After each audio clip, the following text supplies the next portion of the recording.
কিন্তু পরবর্তীকালে তুমি তোমার সিদ্ধান্ত বদলাও তো, তাহলে তোমার প্রিয় ননদের বিয়ে তো হয়ে যাবে, কিন্তু ও কখনো সংসার করতে পারবে না। আপনি চিন্তা করবেন না,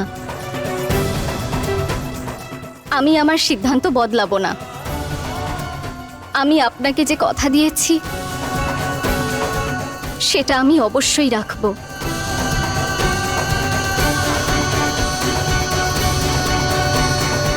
কোন কথা?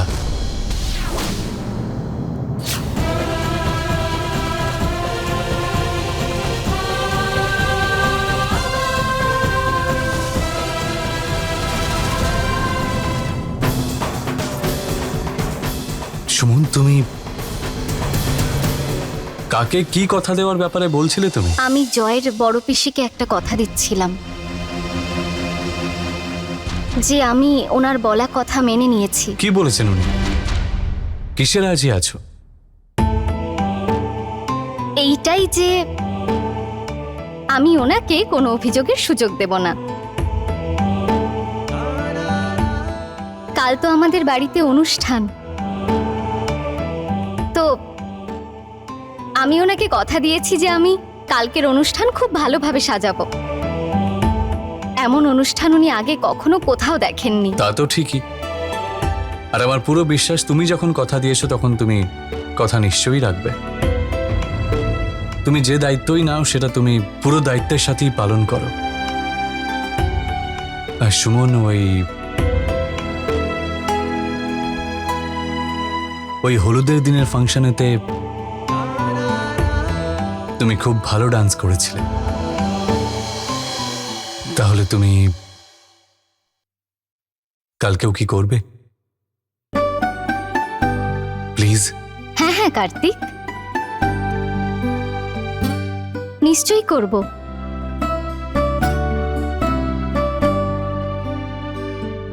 এটা আমি তোমার জন্য নিয়ে এসেছি।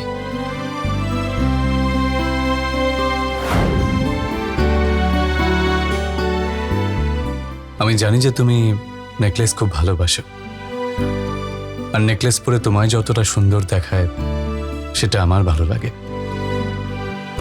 তুমি যদি এটা পরো তাহলে আমার খুব ভালো লাগবে।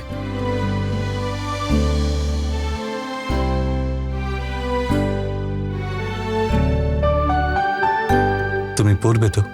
হ্যাঁ।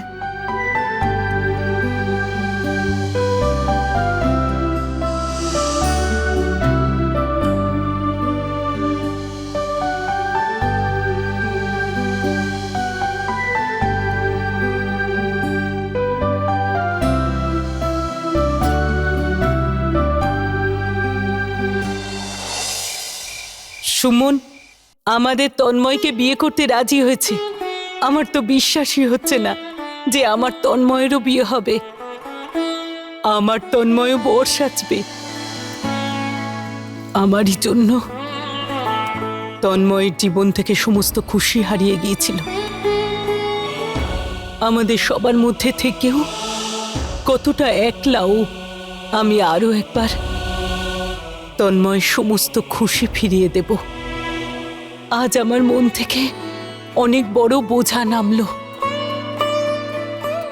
দিদি, তন্ময়ের সঙ্গে যা কিছু ঘটেছিল তার জন্য তুমি নিজেকে কেন দোষ দিচ্ছ?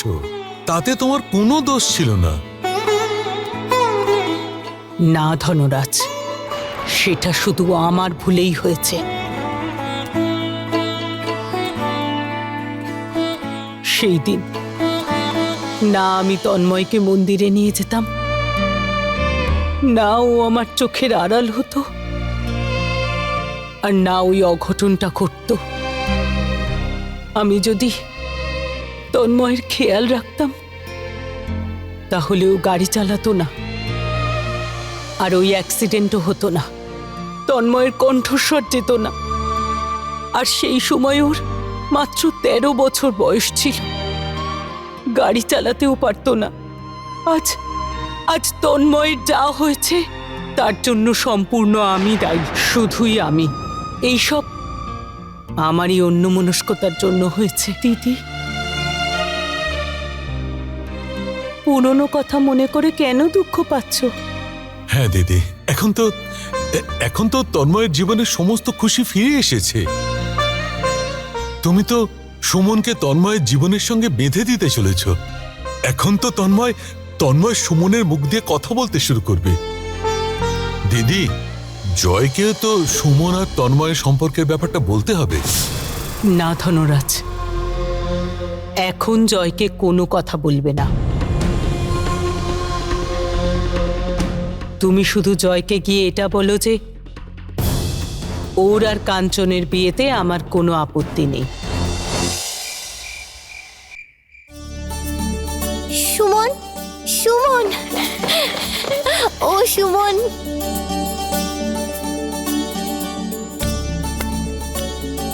সুমন জানো কি হয়েছে? কি হয়েছে? বড় পিসির আমাদের বিয়েতে আর কোনো অসুবিধা নেই। শুভেচ্ছা কাঞ্চন, অনেক অনেক শুভেচ্ছা। সুমন, আমার মন একেবারে ভেঙে গেছিল, বেঁচে থাকার ইচ্ছেটাও নষ্ট হয়ে গেছিল। কিন্তু যখনই জয়বাবুর ফোনটা এলো, আমি আবার নতুন আশ্বাস পেলাম। আমি জানি না এই চমৎকারটা কি করে হলো। পিসির মনে এই পরিবর্তনটা আসার কারণ যা কিছু হোক না কেন, তার জন্য আমি ভগবানকে লাখো লাখো ধন্যবাদ জানাই।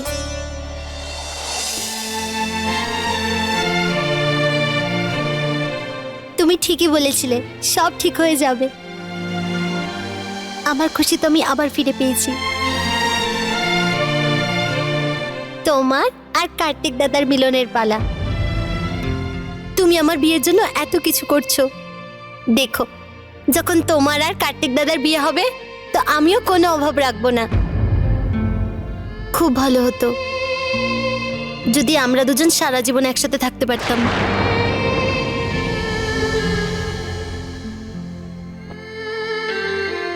হ্যাঁ কাঞ্চন, কিন্তু তুই জয়কে, আর জয় তোকে জীবন সঙ্গিনী হিসেবে বেছে নিয়েছে, তাহলে এবার তো তোকে ওর সাথেই সারা জীবন থাকতে হবে। সুমন, কালকে আমরা সঙ্গীতানুষ্ঠানে অনেক নাচবো, অনেক মজা করব, কারণ এরপরে তো আমি বাড়িটা ছেড়ে, তোমাকে ছেড়ে, কার্তিক দাদাকে ছেড়ে নিজের শ্বশুর বাড়ি চলে যাব। চলে যাওয়ার আগে একটা অনুরোধ করতে চাইছি তোমার। আমার কার্তিক দাদাকে সব সময় খুশিতে রেখো।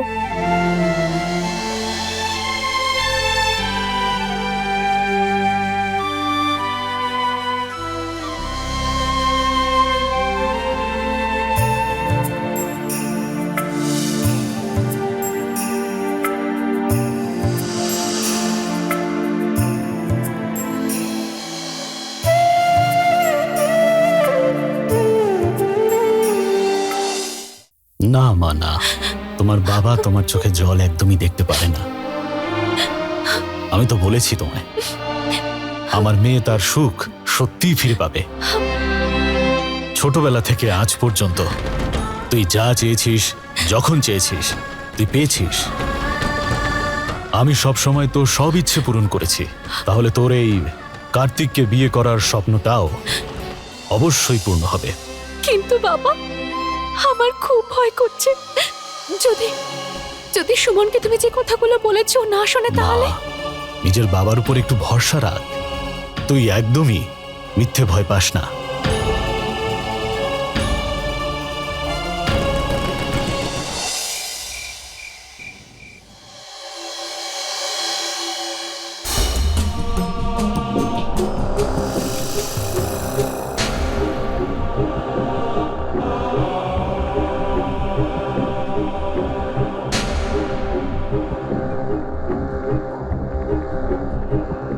তন্ময়,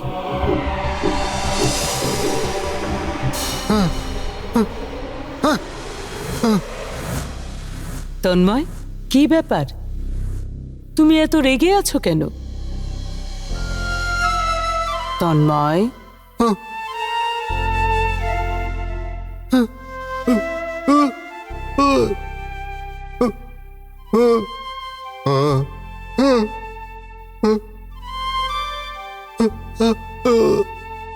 না তন্ময়, এরকম বলতে নেই। আমি তোমাকে এটাই বলতে এসেছি যে তোমার বিয়ে হবে। বাবা, সুমন তোমাকে বিয়ে করতে রাজি হয়ে গেছে।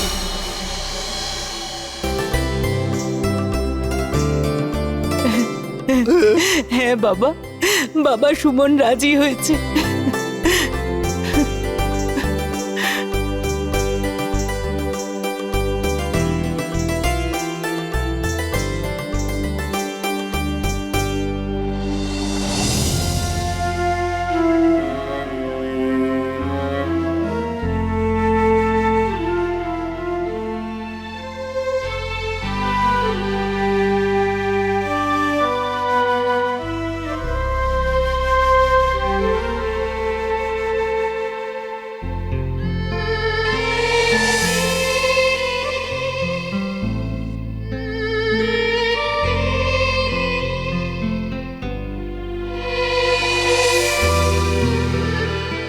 কার্তিক, আপনার ভালোবাসা অবহেলা করে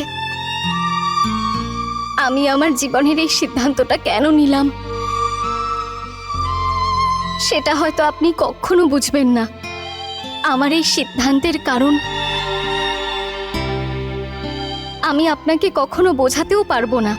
আমার মন আমাকে এক মুহূর্তের জন্য বলল যে আমি আপনাকে আমার আর তন্ময় সম্পর্কের ব্যাপারে সব বলে দিই, কিন্তু তারপর আমি নিজেকে আটকাই, কারণ আমার এই অসহায়তায় আপনি হাজারটা প্রশ্ন করতেন আর আমার এই সিদ্ধান্তটাকে চুক্তির নাম দিয়ে আপনি আবার সবার বিরুদ্ধে চলে যেতেন।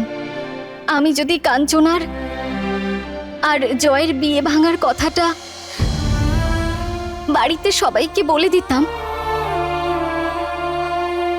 তাহলে তো বাড়ির সবাই ভেঙে পড়তো। আর আমি যদি আপনাকে নন্দিনীর বাবার এই সাহায্যের কথা বলে দিতাম, তাহলে আপনি নন্দিনীর সাথে বিয়েটা ভেঙে দিতেন। তাহলে দাদুর মান সম্মানের কি হতো? আমার সামনে একদিকে কাঞ্চনের সুখের প্রশ্ন ছিল, আর অন্যদিকে এই বাড়ির মান সম্মানের।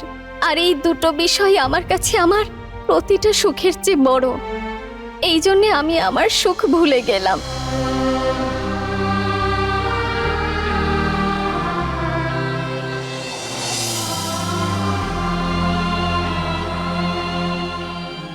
পারলে আমাকে ক্ষমা করে দেবেন কার্তিক, কিন্তু আজ আমি খুব খুশি যে আমি এক দাদার মুখে বোনের বিয়ের খুশি দেখতে পাবো, একজন মায়ের চোখে।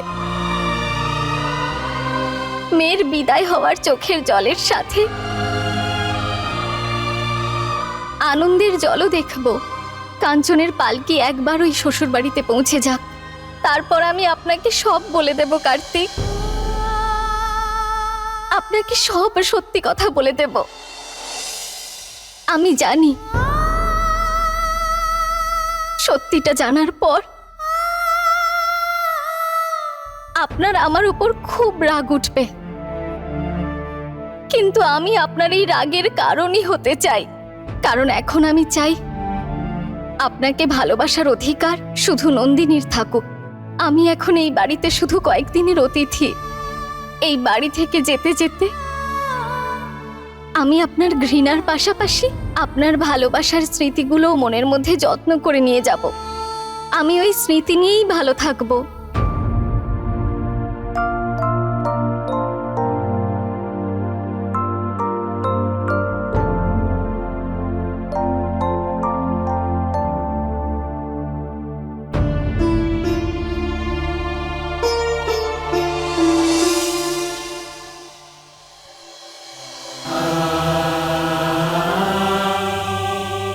আজকের রাতের এই অন্ধকার এতটা গভীর হবে যে ওই অন্ধকারে এই সুমন কোথাও হারিয়ে যাবে, আর কাল সূর্যের আলো ফোটার সাথেই সবাই এক নতুন সুমনকে দেখবে। আপনি এত চিন্তা করবেন না বাবা, সবকিছু ঠিক হয়ে যাবে। এত চিন্তা করা কিন্তু ঠিক নয়, আপনার শরীরটা খারাপ হয়ে যাবে।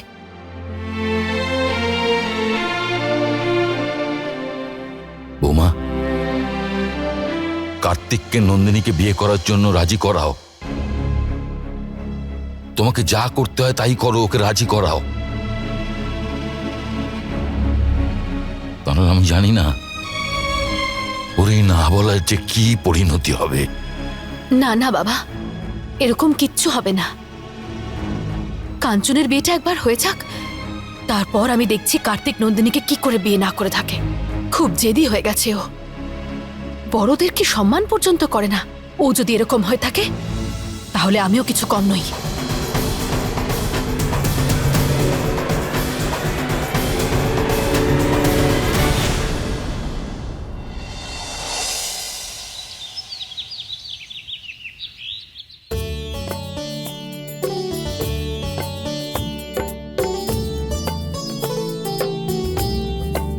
দাদু ভাই, মহিলা সঙ্গীতের পরে অতিথিদের খাবার ব্যবস্থা কোথায় করব?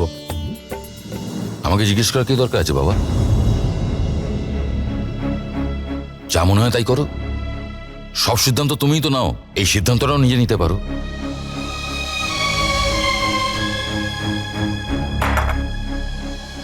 এই মাপ করেই বানিয়ে ঠিক নিই। আছে। মা,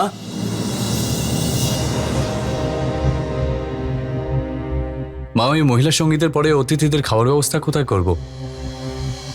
আমি দাদু ভাইকে জিজ্ঞেস করলাম, কিন্তু কিছু বলল না। পরে কথা বলছি তোমার সাথে।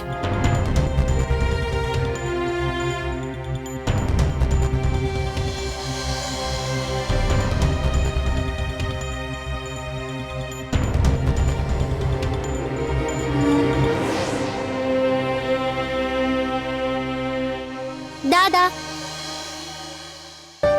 আজ উদাস হওয়া অ্যালাউ নেই। আর তাছাড়াও তোমাকে আমার বিয়ে অবধি অপেক্ষা করতে হবে, তারপর সব ঠিক হয়ে যাবে। চলো, এবার তো হাসো। আজ আমার বিয়ে সঙ্গীত অনুষ্ঠান, ঢোলকের তালে নাচার জন্য তৈরি হয়ে যাও।